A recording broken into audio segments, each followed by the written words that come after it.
Welcome to the first lecture of the third week of the Lent term, and we are still in chapter 4, and so far in this chapter we have learnt about the natural numbers, the integers, the rational numbers, and last week we also began our discussion of the real numbers. So let's recall that the set of all Cauchy sequences in Q is denoted by this symbol, and we introduced an equivalence relation on this set. So two sequences which belong to this set are said to be equivalent if the sequence which is obtained by taking the term-wise difference is a sequence which is convergent to 0 in Q. And then the set of all equivalence classes one obtains under this equivalence relation is the set of all real numbers. And we also defined the operations of addition and multiplication of real numbers. So addition was defined as follows: if you have two real numbers, so these are really two equivalence classes, then you take any sequence in the first equivalence class and any sequence in the second equivalence class, and you take their term-wise sum. So that's a Cauchy sequence in Q, and then you take the equivalence class containing that Cauchy sequence, and that's the real number, which is the sum of these two real numbers. And likewise for the product, you take the term-wise product instead of term-wise sum. And then these two operations are extensions of the corresponding operations with the set of rational numbers. So by this we mean that if you have two rational numbers and you add them, then you get this rational number, and you can view it as a real number. So you take the constant sequence, each of whose terms is r plus s, well, that's a Cauchy sequence in Q, and you take the corresponding equivalence class. So that's the real number corresponding to this rational number, and that's the same as one obtains if you first view these rational numbers as real numbers and then add them as real numbers. Indeed, then you will get exactly the same thing. And similarly with the product. And so this map, which allows you to view any rational number as a real number, that map respects the operations of addition and multiplication. So today what we want to do is we want to finish the discussion of the real numbers by discussing the order relation in R, and we will also state the least upper bound property, which we are already familiar with. And then we'll start discussing irrational numbers and learn a tool for showing the irrationality of some real numbers, which is this rational zeros theorem. And then we will also begin our discussion of the cardinality of infinite sets. Before we give the formal definition of this order relation in R, let us give some intuitive motivation for this definition. So suppose that x and y are two real numbers, and we want to explain what it means to say that x is strictly less than y. Now this x and y are really equivalence classes, and each contains a whole lot of Cauchy sequences in Q. So for example, let Rn be a Cauchy sequence in Q which belongs to this equivalence class, and Sn be a Cauchy sequence in Q which belongs to this equivalence class. And we want to explain what it means to say that x is strictly less than y. Now this x is really the number that this Cauchy sequence wants to converge to, and similarly y is the number that this Cauchy sequence in Q wants to converge to. So intuitively, this x is the limit as n tends to infinity of Rn, and this y is the limit as n tends to infinity of Sn. And we want to explain what it means to say that this limit is strictly less than this limit. Well, if we formally manipulate this is the same as saying that the limit as n tends to infinity of this sequence Sn minus Rn is positive. In other words, this sequence Sn minus Rn has a positive limit, and let's suppose that it is this positive number. Then we know that the terms of this sequence are settling down to this positive value. So if I have, for example, half of this distance, okay, then there exists an index n such that if we go beyond that n, the terms of the sequence lie within this distance, and hence they have some positive rational distance to 0. So the fact that this limit is positive implies that there exists a rational number d positive, namely this distance less than half of this limit, for example, and there exists an index capital N such that for every little n beyond that index, the terms of this sequence Sn minus Rn, they are positive and are at least away through a distance d from 0. So this statement implies this statement. Vice versa, if this statement holds, then if we pass the limit as n tends to infinity, then we will have that the limit as n tends to infinity of Sn minus Rn is bigger than or equal to d, and d is a positive number, so this limit is strictly positive. So this statement also implies this intuitively.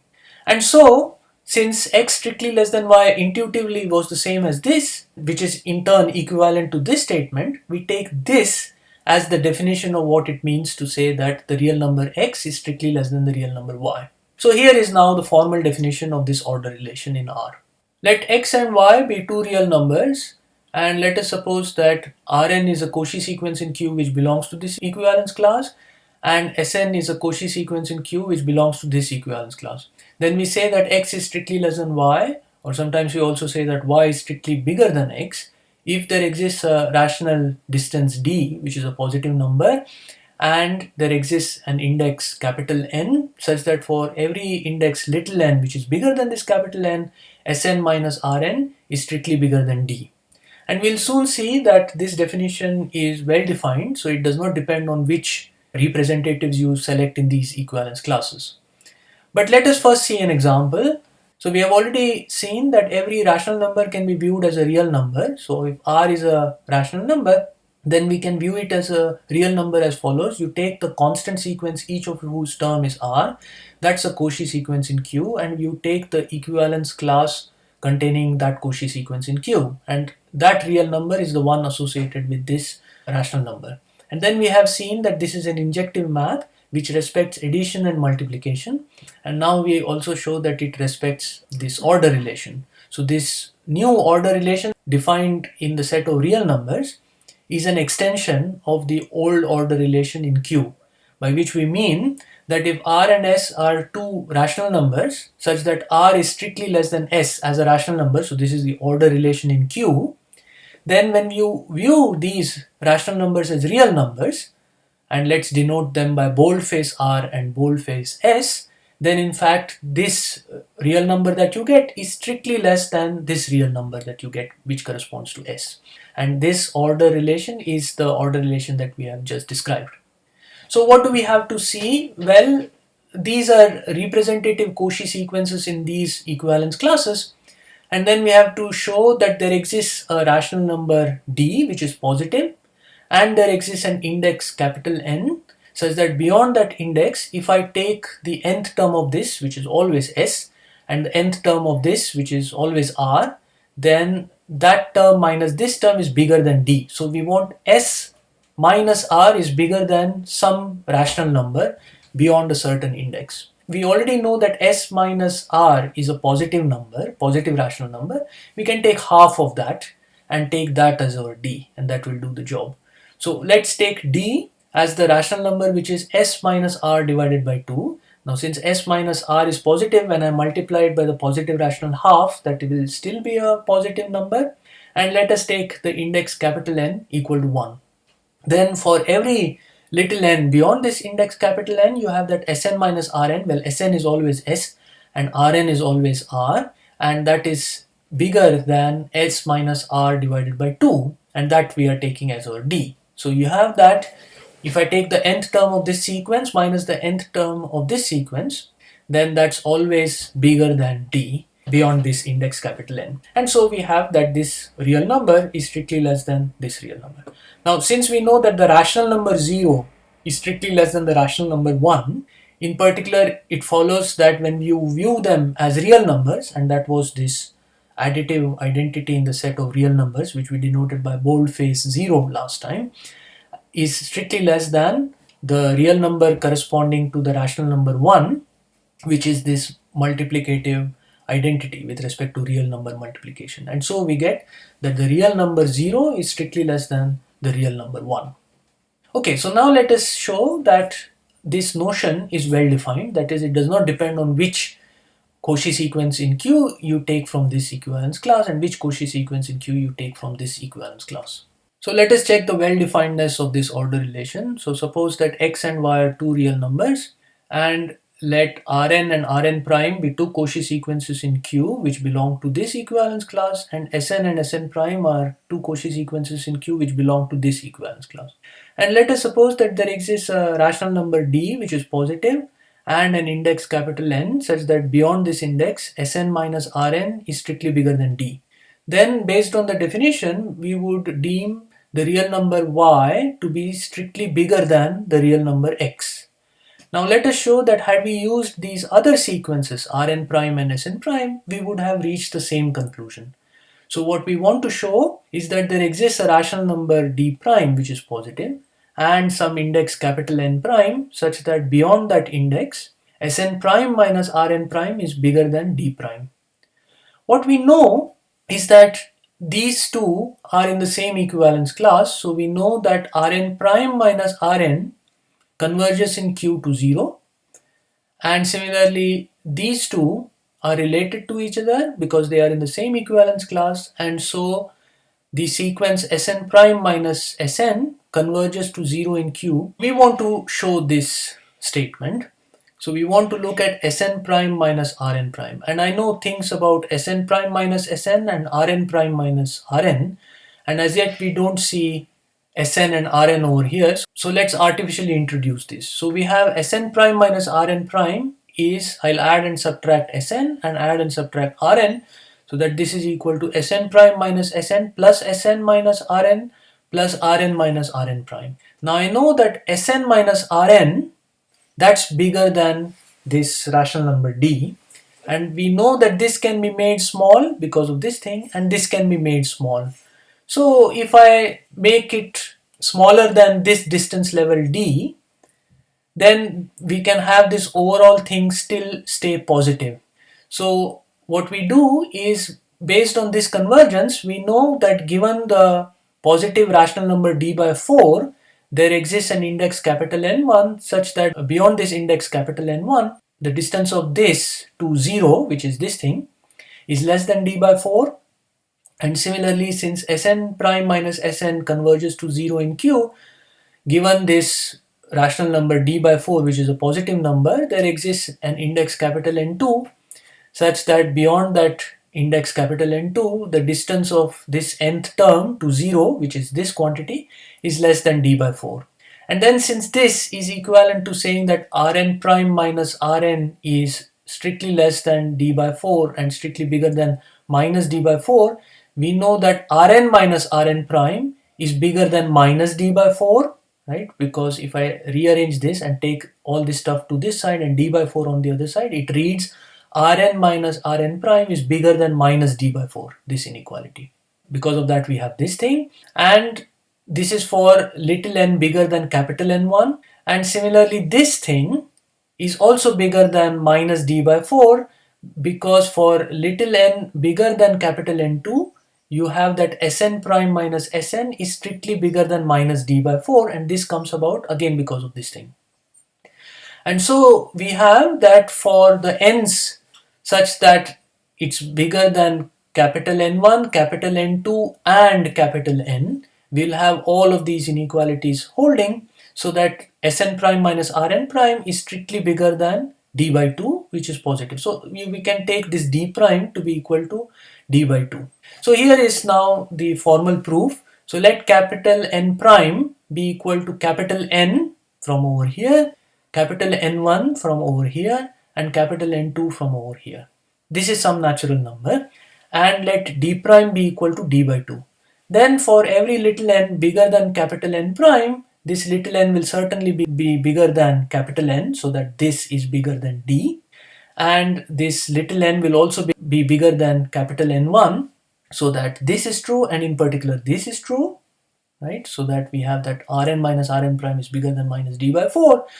And finally, if little n is bigger than capital N prime, then it's also bigger than N2, so that this inequality is true, which delivers this inequality, and hence we know that Sn prime minus Sn is bigger than minus d by 4. So Sn prime minus Rn prime for such little n's, which is equal to this, will be bigger than minus d by 4 plus d minus d by 4, which is d by 2, and that's our d prime. And so we have got this. So we have shown this statement, and so this finishes the proof that this order relation in R is well defined. We now show the trichotomy law, which says that if x and y are any two real numbers, then exactly one of the following three statements holds. Either x is strictly less than y, or x is equal to y, or x is strictly bigger than y. So let Rn be a Cauchy sequence in Q which belongs to this equivalence class x, and let Sn be a Cauchy sequence in Q which belongs to this equivalence class y. Let us first show that if 2 holds, that is if x is equal to y, then 1 cannot hold. That is, it cannot be the case that x is strictly less than y. So let's suppose that 2 holds, that is x is equal to y. And let us suppose that also 1 holds, that is x is strictly less than y. Then by definition there exists a rational number d, positive, and there exists an index, let's call it capital N1, such that for every little n beyond this index, you have that Sn minus Rn is strictly bigger than d. And since we also know that x is equal to y, that means that this sequence is related to this sequence. And so we know that if I take the term-wise difference of these two sequences, Sn minus Rn converges to 0 in Q. Now d is a positive rational number, and so d by 2 is also a positive rational number. And by virtue of the fact that this sequence converges to 0, we know that for this positive rational number, there exists a corresponding index capital N2 such that for every little n which is strictly bigger than capital N2, the distance of the nth term of this sequence to 0, which is this quantity, is less than d by 2. So this implies that Sn minus Rn is strictly bigger than minus d by 2 and strictly less than d by 2, and this part we will soon use.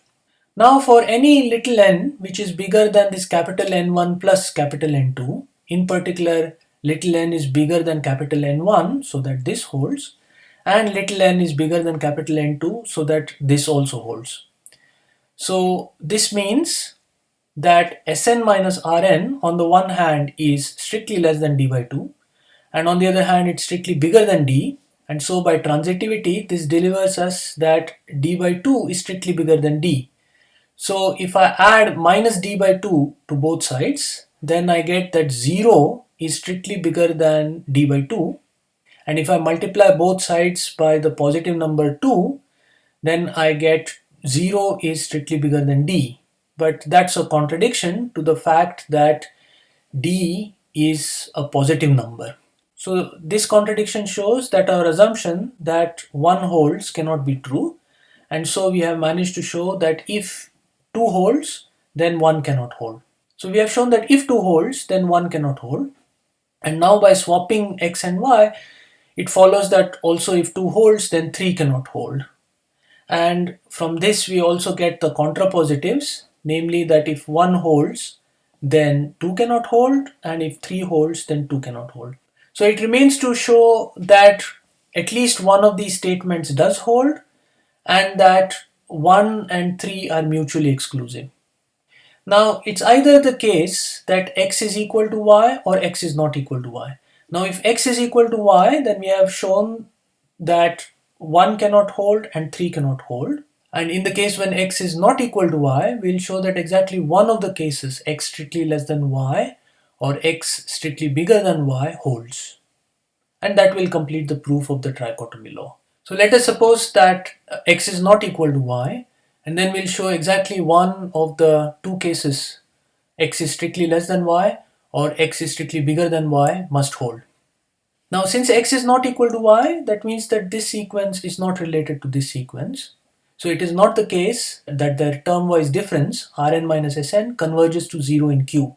What does it mean for this sequence to converge to 0 in Q? It means that for every rational epsilon positive, there exists an index, capital N, such that beyond that index, the distance of the nth term of this sequence to 0, which is given by this quantity, is strictly less than epsilon. So it's not the case that for every rational epsilon positive, blah blah blah happens. So there must exist a bad rational epsilon which is positive, such that this does not happen. So no matter which capital N we take in the set of natural numbers, there exists a little n which is bigger than capital N, but for which this does not happen. In other words, mod of Rn minus Sn is bigger than or equal to epsilon. Now this part of the sentence which is highlighted, let us label that as star because we'll soon use that. And let us note that since the sequence Rn is a Cauchy sequence in C, given this epsilon which is a positive rational number, epsilon by 4 is also a positive rational number, and so for this distance level there exists a corresponding index capital N1 such that beyond that index the mutual distance of the terms is less than epsilon by 4, which is the same as saying that Rn minus Rm is strictly less than epsilon by 4 and bigger than minus epsilon by 4, and we'll soon use this. And similarly, since Sn is a Cauchy sequence in Q, there exists an index capital N2 such that beyond that index the mutual distance of the terms is less than this distance level, and so we also have this. So now in this highlighted statement we know that no matter which capital N you take, there exists a corresponding little n which is bigger than this capital N for which this happens. So let us take this capital N to be equal to capital N1 plus capital N2.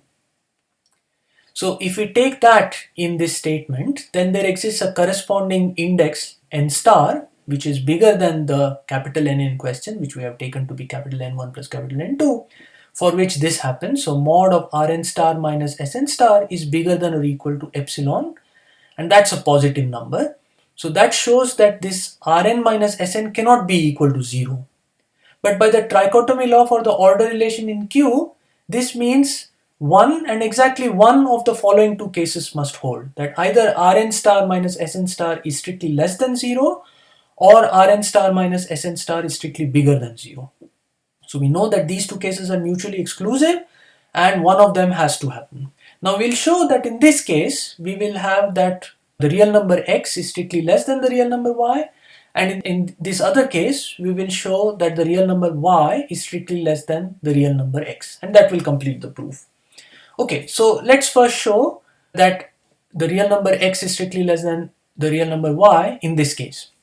Now what do we have to show in order to see this? We have to show that Sn minus Rn is bigger than some rational number if we go far enough in the sequence. So the far enough index will be given by this n star, this little n star which we produced over here, and the positive rational distance level we will take as epsilon by 2, and let's see that that works. Well, for any little n which is bigger than this n star, and recall that this n star was itself bigger than this capital N1 plus capital N2, let us look at what is Sn minus Rn.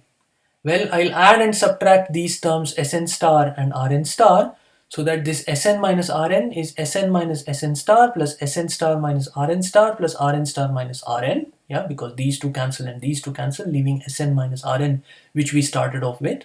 And since Rn star minus Sn star is strictly less than 0, it means that Sn star minus Rn star is strictly bigger than 0, so this is the same as its absolute value, and we know that this absolute value is bigger than or equal to epsilon. Okay, so we know that this thing is bigger than or equal to epsilon.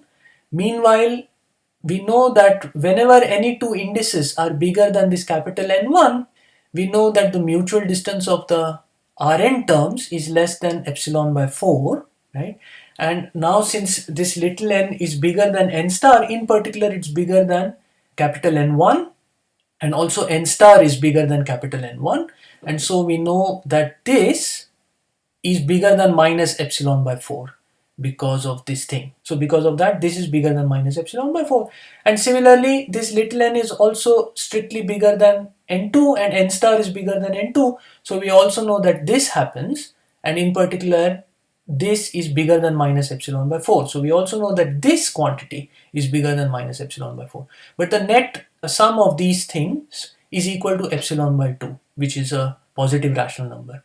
So we have got a positive rational number and an index, namely this n star, such that beyond that index Sn minus Rn is bigger than this positive rational number, and that's exactly the same as saying that x is strictly less than y.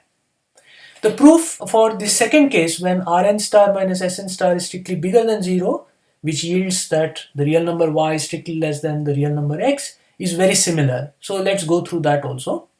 So again, for every little n which is bigger than this n star, which recall is bigger than capital N1 plus capital N2, we have that Rn minus Sn, which is again Rn minus Rn star plus Rn star minus Sn star plus Sn star minus Sn.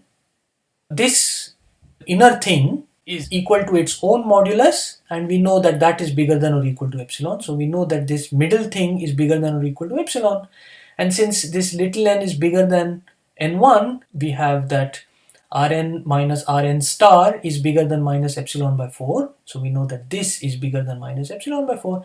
And since this little n and n star are bigger than n2, we also know that Sn star minus Sn is bigger than minus epsilon by 4. So we also know this, that this is bigger than minus epsilon by 4. Again, the sum of these is equal to epsilon by 2, which is a positive rational number.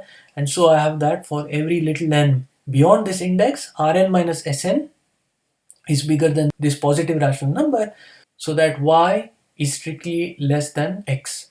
So this completes the proof of this trichotomy law. We now give the definition of the set of positive reals. So this is the set denoted by this symbol, and it's the set of all real numbers x, such that x is strictly bigger than 0, where this stands for the 0 real number. Now let us prove this claim, which says that if x and y are positive reals, then their sum is a positive real and so is their product. And let's just prove that their product is a positive real. The proof for the sum proceeds along similar lines. So let's first recall that the 0 real number is the equivalence class containing the constant sequence 0, 0, 0, 0. So that's a Cauchy sequence in Q, and we can take its equivalence class, and that's this 0 real number. Now since x is a positive real, we know that x is strictly bigger than 0, so there exists a rational number d which is positive, and there exists an index capital N such that beyond this index Rn minus 0 is strictly bigger than d. And similarly, since y is a positive real, we know that y is strictly bigger than 0, so there exists a rational number d prime which is positive and an index capital N prime such that beyond this index Sn minus 0 is strictly bigger than d prime. Now what we want is for this xy to belong to this set of positive reals. In other words, we want to show that xy is strictly bigger than 0. But what is xy? Well, by the definition of multiplication, that will be the equivalence class containing the sequence which is the term-wise product of these two sequences. So it is Rn Sn. To say that xy is strictly bigger than 0, what we want is some rational number which is positive and some index such that beyond that index Rn Sn is bigger than that rational number. But you see that when n is strictly bigger than n, we already know that Rn is bigger than d, and when n is bigger than capital N prime, we know that Sn is bigger than d prime. So if I take any n which is bigger than both of these, then Rn Sn will be bigger than d prime, and d prime is going to be a positive rational because d and d prime are positive rationals. So that's the plan. So what we'll do is we note that d prime, the product of these two rationals, is a rational number, and since both of them are positive, so is their product. And as the index, we take this capital N plus capital N prime, and then when I take any little n which is bigger than this capital N plus capital N prime, then in particular this little n is going to be bigger than capital N, so that this holds, and bigger than capital N prime, so that this holds. So that if I look at Rn Sn minus 0, then that's going to be first of all bigger than Rn times d prime, which is in turn bigger than d times d prime. Now this first inequality follows from the fact that Sn is bigger than d prime, and then we multiply it by this positive number Rn so that the inequality is preserved. Note that Rn is positive. And the second inequality follows from the fact that we know that Rn is strictly bigger than d, right? That's from here, and then we multiply both sides by the positive number d prime so that the inequality is preserved. And so we get that Rn Sn minus 0 is bigger than d prime for all the little n's beyond this index. In other words, this x times y is strictly bigger than 0, so that xy belongs to the set of positive reals. Alright, so now we have constructed the real numbers, and we have also developed its arithmetic of addition, multiplication, and also defined the order relation R. Now in the first part of this course, in the Michaelmas term on analysis, we use this very important least upper bound property of R, and many of the theorems that we learned actually used this in a crucial manner. For example, the intermediate value theorem, the Bolzano-Weierstrass theorem, and so on. So this is a very important result in analysis, and so the question is, can one prove this? So let's first recall what this property said. It said that if S is any subset of the real numbers such that this S is non-empty and this S is bounded above, then the least upper bound of this set, the supremum of this set, exists. Now this can indeed be proved However, the proof is a bit technical, and so it's outside the scope of this first course. But nevertheless, you might be curious about this, so I have included a self-contained proof of this fact in the appendix to chapter 4. So this is not examinable material, but in case you're curious, you can go through the proof yourself. But since this is a first course and this is a bit technical, we will not do this in this course. And using this least upper bound property of R, which by the way is not possessed by the set of rational numbers as we have seen, it can be also shown that the other analytical hurdle with rational numbers is also overcome. So recall that Cauchy sequences in Q may not always be convergent to a rational number in Q, but with the set of real numbers, we have that every Cauchy sequence in R is in fact a convergent sequence in R. And we of course also know that convergent sequences in R are Cauchy sequences in R. So in fact the set of Cauchy sequences in R is exactly coincident with the set of all convergent sequences in R. And showing membership in this left hand side set is much easier than showing membership in this right hand side set using the definition, because to show membership in this right hand side set, to show that a sequence is convergent, we need the knowledge of the limit, so some guesswork is involved if we were to use the definition to show that a sequence is convergent. Whereas this just uses the properties of the terms of the sequence, their mutual behavior. So no guesswork is involved, and this is much easier. And this is a very powerful thing in analysis, because many existence theorems in analysis can actually be shown because of this thing, that Cauchy sequences in R are in fact convergent. So the fact that the least upper bound property of R implies this thing, that the set of Cauchy sequences and convergent sequences are coincident, that is done in one of the exercises. So let us take stock of how far we have come in chapter 4. We have constructed the number systems, namely the natural numbers, the integers, the rationals, and the real numbers. And we have also developed their arithmetic, and also introduced an order relation in each of these. And with the real numbers, we also know that it has this least upper bound property. Now, for the natural numbers, we use the usual notation. So we started with a set n and a successor function which satisfies the Peano axioms. One of the Peano axioms says that there is this special number 1, and then the successor of that is what we call 2, the successor of 2 is what we call 3, and so on. Then the integers were constructed from the natural numbers by first introducing this equivalence relation on this set, which is the Cartesian product of the natural numbers with itself. And then the rational numbers were constructed from the integers by first defining an equivalence relation, which is a different relation than this one, so I use a different color. And this relation is on the Cartesian product of the integers with the non-zero integers. And finally, we have just constructed the real numbers starting from the rational numbers. We first defined an equivalence relation on the set C, which is the set of all Cauchy sequences in Q, and then the equivalence classes that one obtains are the real numbers. And the natural number 3, which is really the successor of 2, and 2 in turn is the successor of 1, can be viewed as an integer, and then it's the equivalence class containing the ordered pair 1, the successor of 3, and an integer can always be viewed as a rational number, which is the equivalence class containing the ordered pair in which the first component is the integer in question and the second component we can take as 1.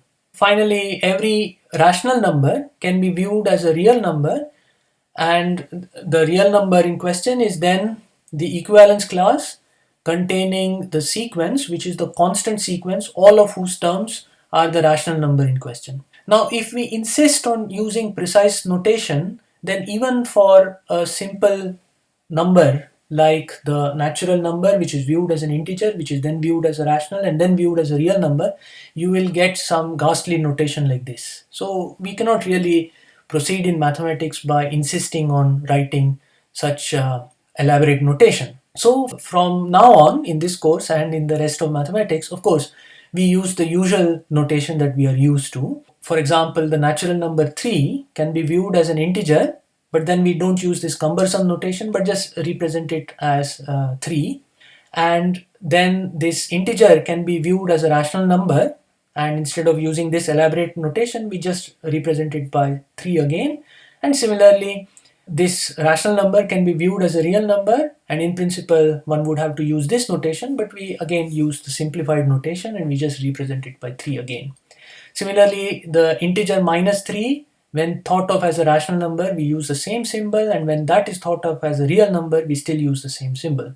Similarly, the rational number minus 3 by 2, when viewed as a real number, we just use the same notation. The point of this was just to emphasize that having learned the construction of all these number systems and knowing exactly what things mean, we can now simplify our notation and just use the notation that we are familiar with. Only two topics are now left in chapter 4. One is on irrational numbers and the rational zeros theorem, and the other is on cardinality of infinite sets. So let's first talk about irrational numbers and the rational zeros theorem.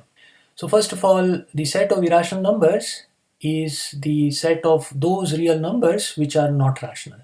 We know that the set of rational numbers can be considered to be a subset of the set of real numbers. So we can talk about this set of real numbers which are not rational, and that's the set of irrational numbers. And you have seen a proof of the fact that root 2 is not a rational number. We will see a different proof today. Now, although the set of rational numbers with the arithmetic operations of addition and multiplication of rational numbers forms a field, the set of irrational numbers with the operation of addition and multiplication as real numbers does not form a field. And the reason is because for it to form a field, this multiplication should be a map which takes any two irrational numbers and produces an irrational number. But that does not hold, because if I take the irrational number root 2 and I multiply it to itself, then I get 2, which is a rational number. Root 2 is an irrational number, but the product of root 2 with itself does not end up over here, ends up in the set of rational numbers. We will begin our discussion of irrational numbers by showing that a fundamental constant in mathematics, namely the Euler constant, which you have met before, is not a rational number. So it belongs to the set of irrational numbers. And then we'll learn about the rational zeros theorem, which is a tool which enables us to show the irrationality of some real numbers. Okay, so first of all, let's recall that this E was defined as the limit of a certain convergent sequence. The convergent sequence in question is the one whose nth term is given by this partial sum 1 plus 1 by 1 factorial plus 1 by 2 factorial plus 1 by 3 factorial all the way up till 1 by n factorial. We had shown that this is a convergent sequence, and the limit of this convergent sequence is denoted by E and is called Euler's constant. So this we had done in exercises 2.12 and 2.20, which were assigned homework exercises. But now let us show that in fact this E is not a rational number. Okay, so let's now prove the theorem that this Euler's constant E does not belong to the set of rational numbers. So we know that this Euler's constant is the limit of the sequence an, where an is given by 1 plus 1 by 1 factorial plus 1 by 2 factorial plus 1 by 3 factorial all the way up till 1 by n factorial. So the nth term is given like this. Now let us fix a natural number m, and let us look at the sequence am plus k, where k runs over the natural numbers. So the terms of the sequence are am plus 1, am plus 2, am plus 3 and so on, and we see that this is a subsequence of the original sequence an. Now since the original sequence an is convergent with limit e, it follows that this subsequence is also convergent with limit e. On the other hand, let's look at the constant sequence am, am, am, and that is of course convergent with limit am. So it follows from the algebra of limits that if I look at the sequence indexed by k, where the kth term is am plus k minus am, then this sequence is convergent with limit e minus am. Okay, but let's find out what is am plus k minus am. So am plus k is 1 plus 1 by 1 factorial plus so on up till 1 by m factorial, and then it will continue up till 1 by m plus k factorial, because that's this index over here. And am on the other hand will be 1 plus 1 by 1 factorial all the way up till 1 by m factorial. So this highlighted blue portion is the same, and that cancels against this one. so that we are left with 1 by m plus 1 factorial all the way up till 1 by m plus k factorial. Now to 1 by m plus 1 factorial we are adding some non-negative things, and so this is certainly bigger than or equal to 1 by m plus 1 factorial plus 0. Okay, so we already have a lower estimate for am plus k minus am. We know that it's bigger than or equal to 1 by m plus 1 factorial. Now let's show that there is also this upper estimate 2 divided by m plus 1 factorial. Now to do this, let's take 1 by m plus 1 factorial as a common factor, and then the first term delivers a 1. The second term has 1 by m plus 2 factorial, and when I factor out 1 by m plus 1 factorial, you are left with a m plus 2. The next term will have a m plus 2 times m plus 3 in the denominator, and the last term, you see m plus 1 factorial is there in here, but then it continues with m plus 2, m plus 3 all the way up till m plus k, so you get this in the denominator. Now we know that m is a natural number, so 1 by m plus 2 is certainly less than 1 by 0 plus 2, so this is overestimated by half. Similarly, m plus 2 is bigger than 2 and m plus 3 is also bigger than 2, so the reciprocal is less than 1 by 2 times 2, which is 1 by 2 square.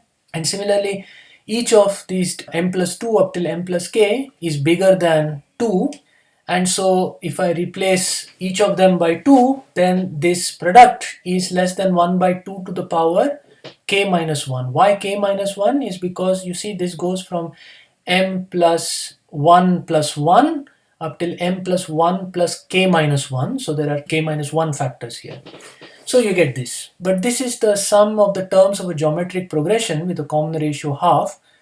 By multiplying and dividing by 1 minus half, the top sum telescopes, and you get 1 minus 1 by 2 to the power k, and then you have 1 minus half in the denominator. So we note that this numerator is strictly less than 1 and the denominator is just half, so you have that this is less than this thing, and then the 2 comes on the top and you are left with the estimate that we claimed. So we have got that fixing m any natural number, we have that for every k, am plus k minus am is on the one hand bigger than or equal to 1 by m plus 1 factorial and less than or equal to 2 divided by m plus 1 factorial. Now since this is true for every k, we can pass to the limit as k tends to infinity. So that's what we do next. If we pass to the limit as k tends to infinity in this inequality, we have that the limit of this is going to be bigger than the limit as k tends to infinity of this one. So we get this inequality, and from this inequality am plus k minus am is less than or equal to 2m plus 1 factorial. If we pass the limit as k tends to infinity, the limit will also obey the same inequality, and so we have this thing. Now the limit of this sequence, we know this being a subsequence of the sequence an converges to e, and this constant sequence am converges with limit am. So we know that this sequence converges with limit e minus am. So that is e minus am is this thing. So we have got this. And the choice of m in n was arbitrary. So this is true for every natural number m. So we have got that for every natural number m, 1 by m plus 1 factorial is less than or equal to e minus am, which is this, and that's less than or equal to 2 divided by m plus 1 factorial. Now let us suppose that e is rational. So then we can write e as p by q, where p and q are integers, and there is no loss of generality in assuming that this denominator is a positive integer. Now this is true for every natural number m. So let's take a natural number which is bigger than the maximum of this denominator q and 2. For example, we might take m is equal to q plus 2 plus 1. Then let's note that m factorial is 1 times 2 times all the way up till m, but since q is less than m, somewhere in this list q will appear as a factor. So if we now multiply these inequalities by m factorial, then over here you get m factorial divided by m plus 1 factorial, which becomes 1 by m plus 1. Now e is equal to p by q, so there is an integer q in the denominator, but that's being multiplied by this m factorial, which contains q as a factor. So e times m factorial will be an integer, right? Because the q will cancel against the q which appears as a factor in m factorial. And each of these, when multiplied by m factorial, will give an integer. So the end result is that this whole thing gives an integer. So we have got an integer over here, and that's less than or equal to this thing multiplied by m factorial. Well, that becomes 2 divided by m plus 1. But note that we had taken the m also strictly bigger than 2, right? And so this is strictly less than 2 divided by 2 plus 1. This is because m is strictly bigger than 2. But 2 divided by 2 plus 1 is 2 divided by 3, which is strictly less than 1. So what we have got is an integer which lies in between 0 and 1, and of course that's not possible. So this is a contradiction, and this contradiction arose because we assumed that E is rational, and so E cannot be rational.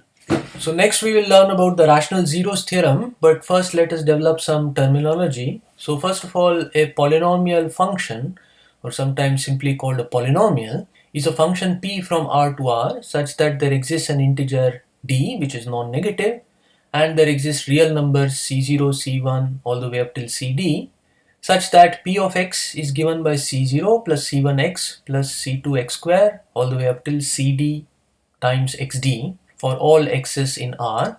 So it's a combination of the power functions 1, x square all the way up till x to the power d. And the numbers c0 to cd are called the coefficients of the polynomial.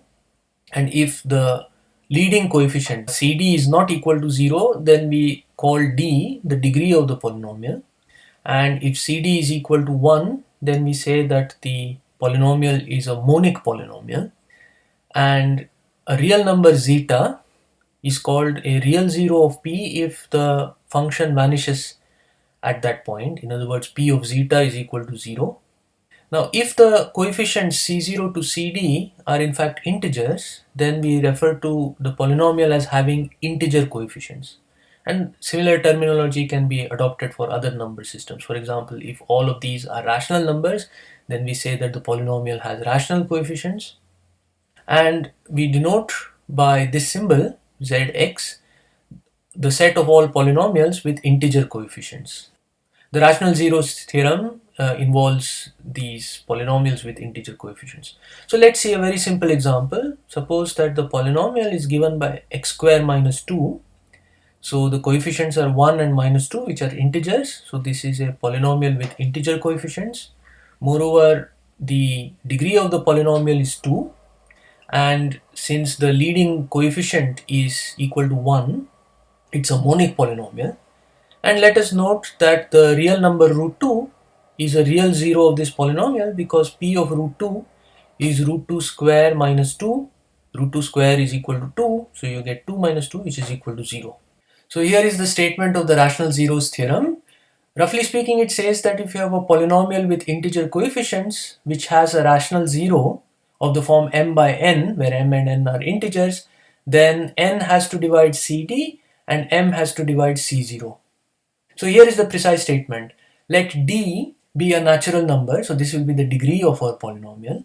c0 to cd are integers, so these will be the coefficients. And let's suppose that c0 is not equal to 0 and cd is not equal to 0. So this constant is not equal to 0 and the leading coefficient is also not equal to 0. And let r be a rational number, and let's write it in the form m by n, where m and n are integers, n is positive, and m and n have no common factors other than plus or minus 1. And let's suppose that this r is a real zero of this polynomial. So then the conclusion is that n divides cd and m divides c0. So how do we remember what comes with what? Well, one way to remember it is to write p with the constant term first and the powers appearing in increasing order. So you would write c0 first and cd next. And when we write r, we would write m first and n next. So first comes with first and next comes with next. So m comes with c0 and n is paired with cd. So n divides cd. So that's a way to remember this. So here is the proof of this. So what we know is that the rational number r is a real zero of this polynomial. So p of r is equal to 0. But r is expressed in the form m by n. And when we substitute m by n for the x, you get c0 plus c1 m by n all the way up till cd minus 1 m by n to the power d minus 1 plus cd times m by n to the power d. Now if we multiply both sides of this equation by n to the power d, then on the left hand side you get 0, and on the right hand side you get c0 times n to the power d plus c1 m by n times n to the power d, which gives c1 m n to the power d minus 1, and this term when multiplied by n to the power d gives c d minus 1 m d minus 1 times n, and this last term when we multiply by n to the power d, the n to the power d cancels, leaving just cd times m to the power d. Now if we bring this term over to the left hand side, you get minus cdmd is equal to all the stuff over here on the right hand side. Now since d is at least 1, we know that n divides this and all the way up till here. So n divides each of the summands in this sum. So since n divides the right hand side, it must divide the left hand side as well. So n divides cd times m to the power d. Now if we factorize the n over here into primes and you write this m to the power d as m times itself d times, then we notice that any of the factors of n will not divide any of the m's over here. Okay, and so it has to be the case that it has to divide cd. So each factor of n has to divide cd, and so n divides cd. Okay. Later on in chapter 5, we will prove this precisely using this proposition, and in fact this will be also one of the exercises. So when we learn the properties of the integers carefully in the next chapter, we will justify this. So for now we just accept this based on this sort of heuristic explanation. Now we can also take this c0 nd over to the left hand side, and then you get this equation. And let's note that since d is at least 1, we know that m divides each of the summands here. You see m appears in each of these summands. So m divides this right hand side, so it must divide this left hand side. But again, since m and n have no common factor, this m has to divide c0. And so we have also got this other thing. So that completes the proof of the rational zeros theorem, and let's see how we can use this rational zeros theorem to deduce the irrationality of some real numbers. So here is a first example. Let's show that root 2 is not rational. Now you have already seen a proof of this earlier, but here is a proof based on the rational zeros theorem. So first of all, we should view this root 2 as the real zero of some polynomial with integer coefficients. So that can just be done by inspection. We can take, for example, the polynomial p, which is given by p of x is equal to x square minus 2. So that's a polynomial with integer coefficients. Indeed, minus 2 is an integer, and so is 1. It's a polynomial of degree 2. And let us note that the leading coefficient is non-zero, it's equal to 1, and the constant coefficient is minus 2, which is also non-zero. And we know that p of root 2 is root 2 square minus 2. Root 2 square is 2, of course, and so we see that p of root 2 is equal to 0. So this root 2 is a real zero of this polynomial. Let us suppose that root 2 is in fact rational, and let's express that rational number as m by n, where m and n are integers, n is positive, and m and n have no common factor. Then by the rational zeros theorem, we know that this m has to divide minus 2, and this n has to divide 1. But what are the factors of 1? The only possible factors are minus 1 and 1. And what are the factors of minus 2? Well, they are just minus 2 or 2 or minus 1 or 1. So root 2 was m by n. So if I look at the possibilities for m, you have these 4 possibilities. And if you look at the possibilities for n, there are these 2 possibilities. So m by n can only be any of these divided by any of these. And that turns out to be just the possibilities minus 2, 2, 1 or minus 1. But we know that root 2 was a 0 of the polynomial, but if you calculate p at any of these points, it turns out that p is non-zero. You see, p of 2 is equal to 2 square minus 2, which is 4 minus 2, which is 2, which is not equal to 0, and likewise p minus 2 is also 2, which is not equal to 0. Similarly, p of 1 is minus 1, and similarly p of minus 1 is also equal to p of 1, so that's not 0. So this is a contradiction to the fact that root 2 was 0 of the polynomial. So if root 2 is rational, then it has got to be just these values, but none of these is a 0 of the polynomial, whereas we knew that root 2 is a 0 of this polynomial. So our assumption that root 2 is rational cannot be right, and so root 2 is not rational. So now let us see a more elaborate example. Let us look at the cube root of 2 plus root 3, and let's show that that is not rational. So first we want to construct a polynomial with integer coefficients which has this as a real zero. Well, to find out such a polynomial, let's write zeta to be equal to cube root of 2 plus square root of 3. Let's bring the square root of 3 to the other side. So you get zeta minus square root of 3 is equal to cube root of 2. Let's cube both sides. So then you get this. And let's use the binomial theorem to expand this out. Then you get this. Now this 3 root 3 is still not an integer. So let's bring all the stuff involving root 3 over to one side. That's this. And all the rest of the stuff on the other side. That's this. Now to get rid of this square root of 3, we will square both sides. Well, if you compute the square, it turns out to be this. And the square of this turns out to be this. So now let's bring all the stuff over to one side and you get that zeta satisfies this. So if zeta is equal to this, then it certainly satisfies this equation. So if I define P as the polynomial and we read it off from here, x to the power 6 minus 9x to the power 4 minus 4x to the power 3 plus 27x square minus 36x minus 23. That's a polynomial with integer coefficients, and we know that P of zeta is equal to 0. Why is P of zeta equal to 0? Well, if zeta was this, then we knew that this holds, and that's exactly the evaluation of this polynomial at zeta. Now let us show that this is irrational. So to do that, we will use the rational zeros theorem.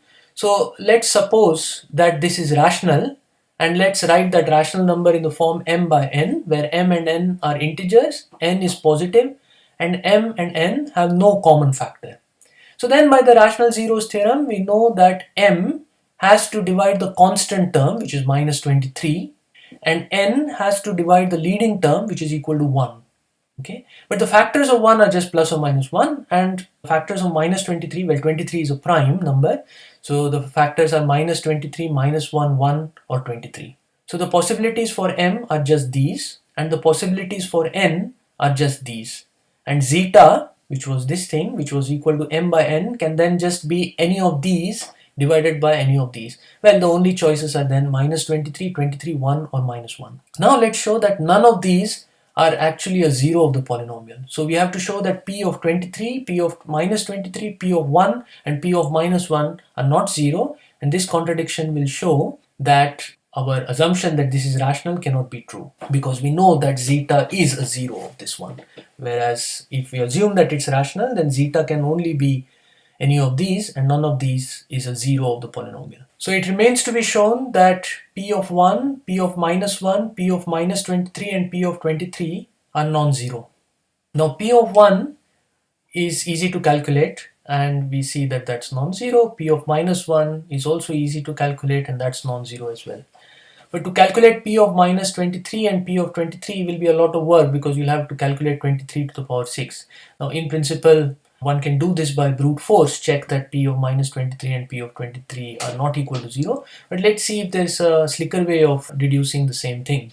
Now if P of 23 is equal to 0, then 23 to the power 6 plus all of this stuff evaluated at 23 would be 0. So if I bring all of this stuff over to one side, then I'll have 23 to the power 6, which is positive, is equal to the minus of this stuff evaluated at 23. So if I take the mod of both sides, I'll have 23 to the power 6 is the mod of this thing evaluated at 23. But let's show that the mod of this, when zeta is equal to 23, can never be equal to 23 to the power 6. In fact, we'll show that it is strictly less than 23 to the power 6.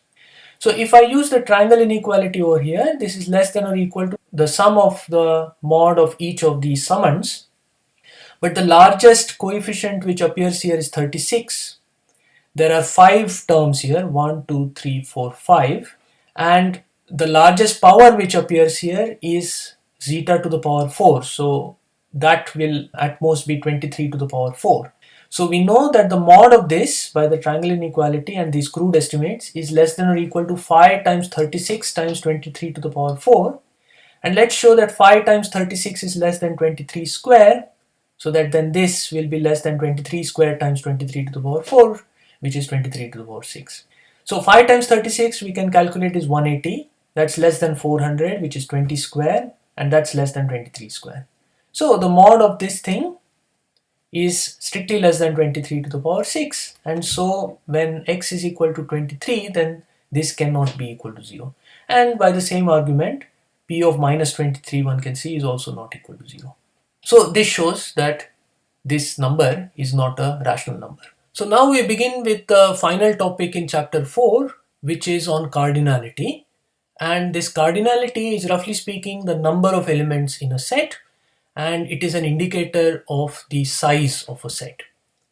Now let us recall that a finite set S is one which is either empty, or it's the case that there exists a natural number n and a bijection f from the set containing 1 all the way up till n to S.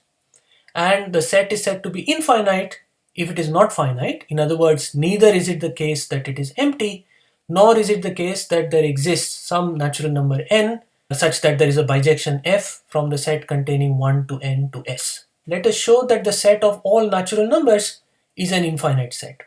Now first of all, let us observe that the set of natural numbers is non-empty, because by the piano axioms we know one of the axioms says that there is this special element 1 belonging to the set, and so we know that this set n is not empty because 1 belongs to it. So if we assume that the set of natural numbers is finite, then it must be the case that there exists some natural number n and a bijection f from 1 to n to the set of natural numbers. So let us suppose that n is finite, in which case we know that there exists a natural number n and a bijection f from the set containing 1 to n to the set of natural numbers. Now let us look at the images of these points under the function f. So these images will be natural numbers, and let us look at m, which is the natural number defined to be f1 all the way up till fn plus 1. So first of all, since each of these is a natural number, their sum is also a natural number, and then when we add 1 to it, that's still a natural number. So we know that this m is a natural number, and we also notice that this natural number is strictly bigger than fi for each I in between 1 and n. Indeed, if I take any I in between 1 and n, then that fi appears somewhere in this list, and then if I collect out all the rest plus 1, that's a natural number. And so to this fi, I should add a natural number to get m. And so we see that this m is strictly bigger than this fi. So by the trichotomy law, it then follows that this m is not equal to fi. And so we have that m is not equal to fi for each I in between 1 and n. So now we have that m, which is a natural number, is not f1, it is not f2, and so on, it's not equal to fn. So this m is not in the range of f. Okay, and so this function f is not surjective, and hence it cannot be a bijection either.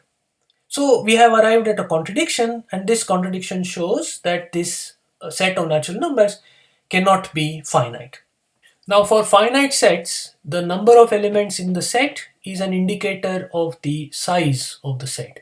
For example, if the set is empty, then of course the number of elements is 0. But if it is some finite set, for example, the set containing the letters of the English alphabet, then the size of this set, or the cardinality of this set, is 26. And the bijection that we establish is from the set containing 1 to 26 to this set S. Now, if the set is infinite, then it's a natural question to ask if there is a bijection from this infinite set, the set of natural numbers, to this set S. Is that always possible? And the answer surprisingly is no. So this brings us to the notion of the size of an infinite set in terms of whether there exists a bijection from the set of natural numbers to this set S. So to repeat, we are asking the question, if S is an infinite set, then does there always exist a bijection f from the set of natural numbers to S?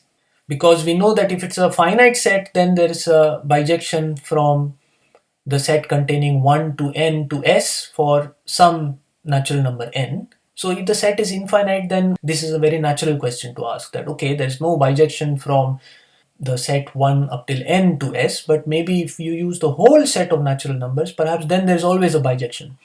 And the answer surprisingly is no. So for example, we will see that for the set of real numbers, there is no such bijection from n to s. If you take the set of irrational numbers, there is no such bijection again. If you take the set of all sequences which are either 0 or 1, then again there is no bijection from n to this set. And there are many other examples. On the other hand, if you take the set of natural numbers, of course there is a bijection, the identity map. If you take the set of integers, again there is a bijection, we'll see that in a minute. And perhaps surprisingly also with the set of rational numbers, there does exist such a bijection, and that's not obvious, but we'll do that. So it makes sense to develop some terminology to distinguish between the cases when there exists such a bijection from n to s and when there does not exist such a bijection. When there exists such a bijection, we call these sets countable sets. So all of these are examples of countable sets, we'll see that. And sets for which there never exists such a bijection, we'll call such sets as uncountable sets. The terminology is motivated by the fact that, well, since there is such a bijection, you can list the elements of the set. You can think of the image of 1 as the first element of the set, the image of 2 as the second element of the set, the image of 3 as the third element of the set, and so on. So you can sort of count them or list them. And that's why we use these words. So here are the precise definitions of when an infinite set is said to be countable or uncountable. So let S be an infinite set. Then we say that the set S is countable if there exists some bijection F from the set of natural numbers to the set S. On the other hand, the set S is said to be uncountable if there is no bijection from the set of natural numbers to this set. For example, the set of natural numbers is countable because we can simply take f to be the identity function which takes any natural number and sends it to itself. So then this is a bijection, and so the set of natural numbers is countable. Let us now show that the set of integers is countable. Now the idea of countable sets is that we should be able to list the elements of S. So I can tell you what is the first element of the set, the second element of the set, the third element of the set, and so on. So a bijection can be done as follows. So here is the set of integers. On the one hand you have the positive integers, on the other hand you have the negative integers, and you have 0. So you start with 0, take that as the first element, then take 1 as the second element, then take minus 1 as the third element, then take 2 as the fourth element, then take minus 2 as the fifth element, take 3 as the sixth element, and you keep repeating this procedure. So then we see that in this way you are listing all the elements of S. You're saying which is the first element, which is the second element, which is the third element, and so on. And you are creating a bijection between the set of natural numbers and the set of integers. The map which is constructed in this way is 1 to 1 and onto. The fact that it's 1 to 1 is clear because once you pass an integer you never return to it. And the fact that it is onto is also clear because you are producing the spiral in such a way that all the positive integers are going to be covered, the negative integers are going to be covered, and you started at 0, so 0 is also covered. So intuitively it is very clear, but one can actually give a formula for this bijection. You can take f as the map from n to z which sends any natural number to n by 2 if n is even, so that's going to be an integer. And if n is odd, then when from 1 I subtract this n, you will get an even integer, and then you can divide that by 2. So let's show that this map is 1 to 1. So let n and n prime be two natural numbers whose images are the same.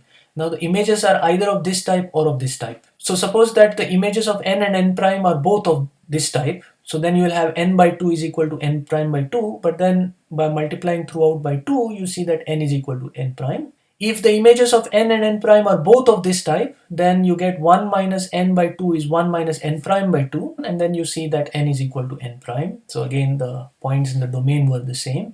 And finally it can be the case that the image of n is over here and the image of n prime is over here, or vice versa. Well, in that case you will have such an equality, and then the 2 cancels, and by bringing this n prime over to the other side you will get that n plus n prime is equal to 1. But this is a natural number which is strictly bigger than n, which is bigger than or equal to 1. So this is a natural number which is strictly bigger than 1. So it cannot be equal to 1. So this contradiction shows that this case is impossible, and also it's impossible that the image of n is of this type and of n prime is of this type. Same argument. Let us also show that the function is surjective by showing that any m in here is the image of some n. So suppose that m is positive. Then let us take 2m, that's a natural number, and f of 2m will be then, well, if it's even, then you just divide it by 2. So it will be 2m divided by 2, which is equal to m. So this m is indeed f of some natural number, and so in this case we are done. So if m is less than or equal to 0, first let us note that minus 2m is bigger than or equal to 0, and 1 minus 2m is then a natural number. And let's look at what is f of 1 minus 2m. Okay, so since this 1 minus 2m is odd, you have that f of that will be 1 minus 2m by 2. But 1 minus this thing is 2m, and that divided by 2 is m. So in the case when m is less than or equal to 0, it's the image of this natural number. So we have shown that every integer is the image of some natural number, and so this map is also onto. So it is injective and it is surjective, so it is a bijection.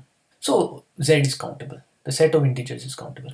So next time we will also see that the set of rational numbers is countable and the set of real numbers is uncountable.